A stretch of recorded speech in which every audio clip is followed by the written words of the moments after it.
అదేదే నేను అనేది, నేను ఎవరికి భయపడను. నేను బతుకు తెరువుకి వచ్చేవాడిని, ఇక్కడ కాకపోతే కష్టపడేవాడిని, ఇంకో చోట పోయి బతుకుతా. అంతేగాని ఆత్మాభిమానం చంపుకొని ఎవడికో భయపడి, ఎవడో బెదిరిస్తే, ఎవడో వార్నింగ్లు ఇస్తే భయపడే రకాన్ని కాదు.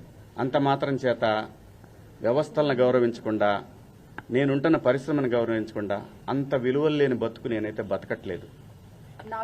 మీరు హీరో రోల్స్ తర్వాత కూడా ఇప్పుడు కొన్ని ప్రత్యేకమైనటువంటి రోల్స్ చేస్తున్నారు కదా, అది ఎవరికైనా అదే రోల్స్ తగ్గించే అవకాశం ఉంటుందని మీరు ప్రజలతో అనుకోవచ్చు. నా చూడండి, నాకు భగవంతుడు ఈ జన్మలో నటుడిగా బతకమని ఇచ్చాడు.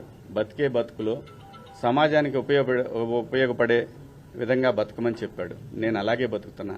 అన్నిటికీ, ప్రతి ఒక్క దానికి గుర్తుపెట్టుకోండి, కాలం కర్మ అన్నిటికీ సమాధానం చెప్తుంది. నేను ఒకటే చెప్తున్నా, నా వెనకాల అంత కుట్ర చేయాల్సిన అవసరం లేదు. నాకు ఈ సినిమా కాకపోతే నేను రైతు కొడుకుని, నాకు 30 ఎకరాల పొలం ఉంది, వెళ్ళి బతుకుతా. కానీ భయపడే రకాన్ని మాత్రం ఎప్పటికీ కాదు. ఇది పొగరు కాదు, ఇది నా ఆత్మాభిమానం.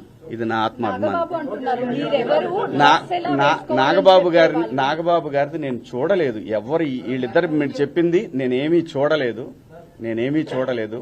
అందరికీ నచ్చే విధంగా ఎవరు మాట్లాడలేరు.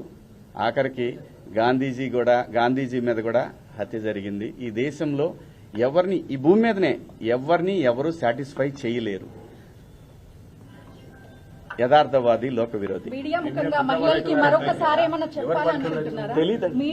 అన్ని అదే ఎవరు కుట్ర పన్నుతున్నారు ఏంటనేది కనిపిస్తానే ఉంది. వాళ్ళకి ధైర్యం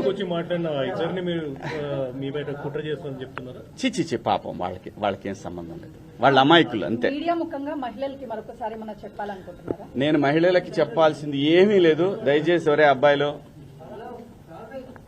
మన ఇంట్లో ఆడవాళ్ళు ఉన్నారు, వీళ్ళని నాకు తెలిసి మొన్న కూడా అది క్రేజీలో జరిగిన ఇన్సిడెంట్. ఒక ఆర్టిస్టులు కనపడ్డప్పుడు జనాలు, పిల్లలు ఎగబడతారు. అదేమైందంటే ఇబ్బందికరంగా అనిపిస్తుంది.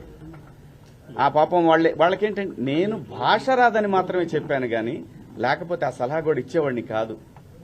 ఎంబ్రాసింగ్ గా ఫీల్ అయిందని ఓ మాట చెప్దామనే దాంట్లో మాటలు తూలాను. దానికి అపాలజీ కూడా చెప్పేశాను. థ్యాంక్ యూ అండి. మీడియా సోదరులకు కూడా నేను చెప్పేది ఏంటంటే వదిలేద్దాం దీన్ని. Thank you sir.